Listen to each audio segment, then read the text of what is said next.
오늘까지 세 번째 교육을 받으시는 분들은 이 부분을 달달달달 외우시는 상황이 있으실 거란 말이에요. 근데 그 정도 갖고 안 돼요. 더 외우셔야 돼. 더. 완전히 내 거로 되게.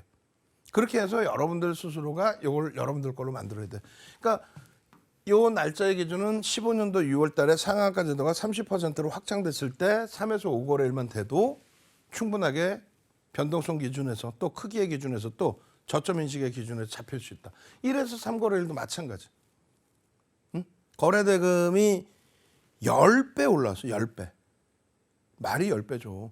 2020년 1월 2일 날 4조 6천억 원의 거래대금에서 1년 만에 21년 1월 11일 날 1년 만에 44조 4천억의 거래대금이 터집니다.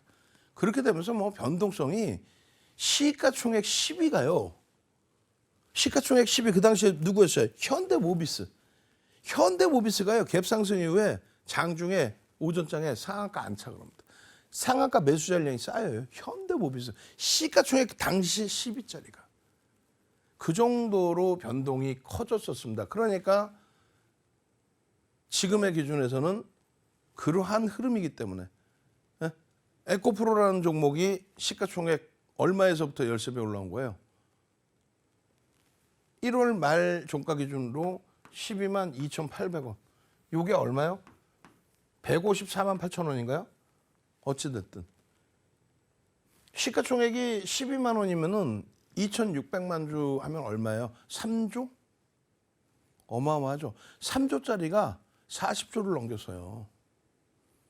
그 엄청난 변동성. 하루에 3월 23일 날 에코프로가 도지로 끝납니다. 장족형에. 어떻게 해요? 50만 원 수준까지 올라오면서 13조가 됐다가 시시 넘어서 한 방에 무너져서 40만 원 수준으로 내려왔어요. 그럼 얼마예요? 10조 조금 넘는 수준까지.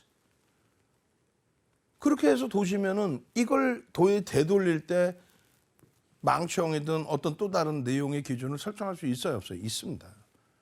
그게 에코프로뿐만 아니라 당일날 기준 3월 23일이에요. 23년 3월 23일 7월 때 고점 찍고 내려올 때 그때 기준만이 아닙니다. 모든 2차 전지가 그랬었습니다. 결국은 그때의 기준은 정점의 인식이 아니기 때문에 윤정도는 어떻게 한다? 매수의 기준으로 설정을 해드린 거죠. 공매도 때문에 그런 게 아니기 때문에. 7월 26일은요. 공매도 때문에 밀리는 게 아니라 7월 26, 27일은 차익 실현에 대한 욕구, 거래대금 최상의 기준에서의 조정폭. 그런 걸 다 계산할 수 있어야 돼요. 자, 그럼 정리됐습니다. 거래일시 기준에 5에서 10거래일, 3에서 5거래일, 1에서 3거래일. 그 기준 거래가 형성이 되고 변동이 확장되는 가운데서 바닥 인식이 잡히고 돌려질 때. 이 패턴이 그러면 형성이 돼 있다. 그러면 편입은 어디서부터 편입을 해요? 단순합니다. 편입의 기준은. 이걸 정형화를 안 해놔서 그렇지 편입의 기준은 아주 단순하잖아요. 시초가, 몸통, 시초가입니다. 이게 처음 시작한 가격. 몸통의 상단을 넘기는 시점부터 편입의 기준입니다.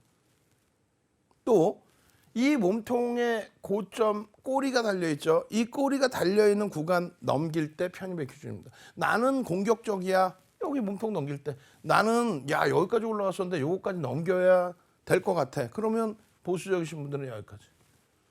그렇게 해서 편입의 기준을 설정을 합니다. 그런데 캔들이 2개짜리면은 이거는 별이 2개라고 그랬어요. 상승 잉태형입니다. 근데 상승 잉태형 별 2개짜리는 별 3개짜리보다는 조금 더 자주 나오겠죠. 그럼 내가 안 갖고 있는데 관심 있는 종목은 이걸 볼 수가 있지만 내가 안 갖고 있는 종목 관심이 별로 없었는데 이렇게 상승장악 확인형까지 완성이 되는 경우가 있을 거 아니에요. 완성이 됐을 때는 어디까지 편입의 기준으로 설정하느냐.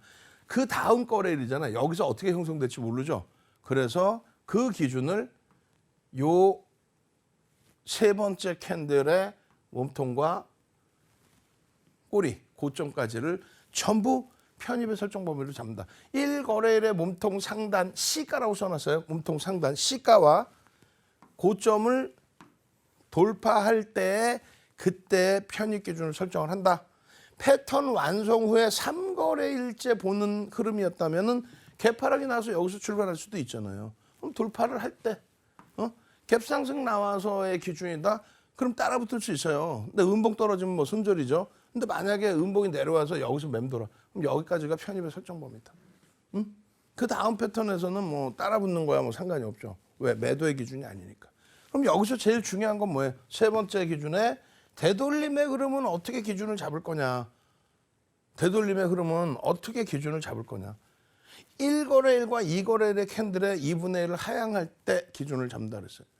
무슨 얘기냐면 1거래일, 2거래일의 캔들의 2분의 1 하향이라고 그랬습니다. 되돌림의 구간은. 요 캔들의 절반 라인들 요게 어디서부터 있는지 따라서도 거기에. 무슨 말이냐면 여기를 넘겼잖아요. 그럼 장중 기준에 넘겼어. 장중 기준에.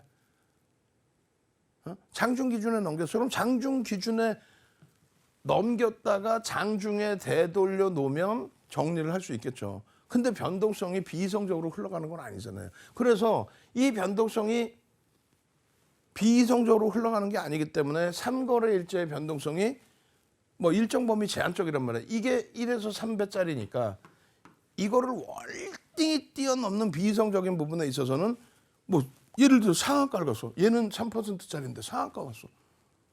그럼 되돌리는 구간을 여기까지 내려와야 되돌릴 겁니까?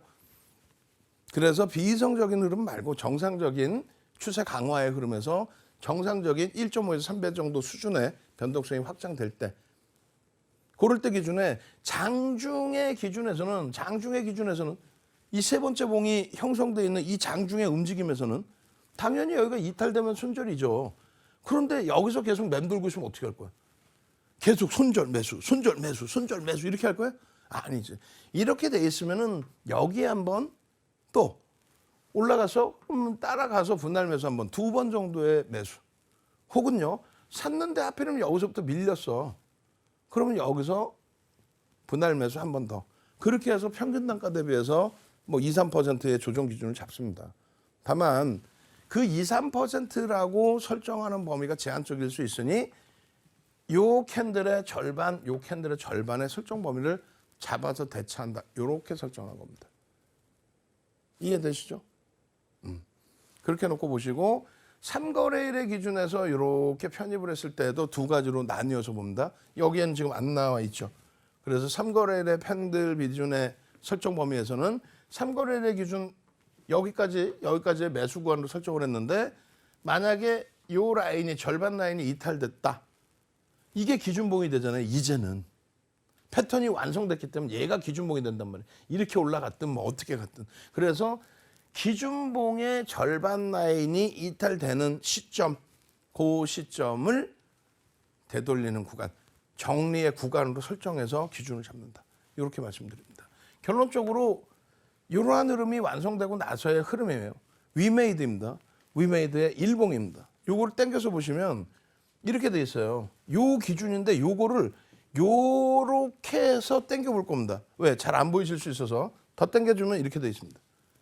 그러면 바닥 인식이 잡혀야 되는데 이건 바닥이 아니지 않냐. 바닥 대비 이만큼 올라와 있지 않냐. 이 바닥 대비. 그래서 말씀드린 거예요. 1에서 3거래일이라는 기준. 여기서부터 여기까지의 흐름이요. 이게 적어 보이지만 이게 10% 올랐다가 플러스 10%에서 어떻게 된 거예요? 플러스 3% 수준까지 대밀려 버린 겁니다. 이 기준이. 굉장히 크죠. 약 7%잖아. 약 7%. 이 캔들들 대비해서 1.5배 정도 되잖아요. 그렇기 때문에 이 캔들을 기준봉으로 해서 놓고 볼 수 있다. 왜? 종가가 여기니까. 여기서부터 10%에서 여기까지 떨어졌어. 종가가 여기니까. 얘를 하루짜리 1에서 3거래일 하루짜리 캔들에서도 바닥 인식을 잡을 수 있겠구나. 그래서 1에서 3거래일이라고 한 거예요. 이해되시죠? 그렇게 해서 상승 잉태 확인이 됐을 때 이 확인형의 여기를 돌파하는 시점의 편입. 만약에 이거를 넘겼어요. 요 꼬리까지 있죠? 넘기고 그 다음 패턴을 봤어. 우리는 뭐 여기서부터 보고 여기서 편입을 했지만 그 다음에 봤어요. 그러면 어디까지? 그 다음날 어디서 출발을 했든 요 고점의 꼬리까지를 전부 매수의 기준으로. 여기 꼬리까지를. 근데 다행히 어떻게 돼요? 눌려져 내려왔습니다. 음봉으로. 갭 상승 이후에 음봉으로. 그럼 여기서 음봉인데 잡아? 떨어지는 칼날 잡아? 아이 그렇진 않지. 음봉을 찍고 돌릴 때의 기준에서 그 기준에서 따라붙는 겁니다. 그러면 그 기준에서부터 여기까지 수익. 만약에 여기서 들여다봤다면 여기서부터 여기까지 수익. 이해되시죠? 되돌려서 더 밀릴 때는 우리는 어쩔 수 없어요. 그거는. 그런 예제들입니다. 위메이드의 예제가. 어마어마하게 움직임이 나오죠. 이게 얼마? 5만 원 초반에서부터 7만 7천 원까지. 40% 50%의 수익 범위가 형성된 거예요. 마찬가지로 고영의 월봉입니다. 고영의 월봉. 그리고 내일 추가적인 복습을 해드릴 텐데 고영의 월봉에서도 꼬리가 여기까지 달려 있어요. 그리고 주봉에서도 마찬가지입니다. 고영의 주봉, 월봉과 주봉의 기준, 그 기준에서 상승 잉태 확인형이 뜨고 상승 잉태 확인형이 뜨고 나서의 흐름. 이 캔들의 크기가 저 위에 여기 있잖아요. 여기. 예? 거기까지 못 미쳤는데 그게 어떻게 돼요? 그 다음날 기준에 다 뛰어넘고 올라가죠. 저게 20%대 추가 상승입니다. 자, 오늘 뭐 가파르게 달려왔는데 내일 추가적인 교육 잡아드릴 거예요. 추세는 지속되고 있다. 추가적으로 고용 들여다볼 수 있다. 저는요 내일 이 시간에 찾아뵙겠습니다. 주식 1번지의 윤정두였습니다.